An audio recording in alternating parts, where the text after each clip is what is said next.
News 24 ताजी बातमी ताजी चर्चा सर्व घडामोडींचा अचूक वेध घेणारं न्यूज चॅनल। तक्रारदारानं फसवणुकीसंदर्भात पोलीस उपविभागीय कार्यालयात तक्रार दिली होती।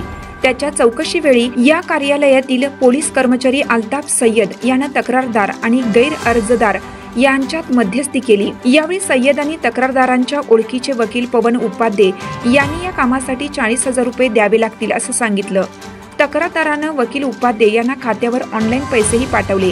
त्यानंतर तक्रारदारानं सय्यद यांच्याकडे गैर अर्जदाराकडून मिळणारा धनादेश परत मागितला असता सय्यद यानं लाच मागत उपाध्ये यांच्याशी बोलण्यास सांगितलं।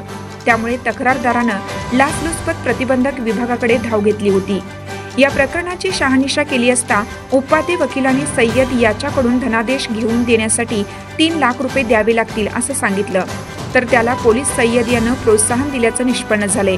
त्यामुळे उपाधीक्षक वैष्णवी पाटील यांच्या फिर्यादीनुसार गावभाग पोलीस ठाण्यात पोलीस अल्ताफ सय्यद, वकील पवनकुमार उपाध्ये या दोघांच्या विरोधात गुन्हा दाखल झालाय। या कारवाईत सहाय्यक पोलीस निरीक्षक प्रकाश भंडारे, विकास माने, संदीप काशीद, सचिन पाटील, उदय पाटील, प्रशांत दावणे सहभागी झाले होते।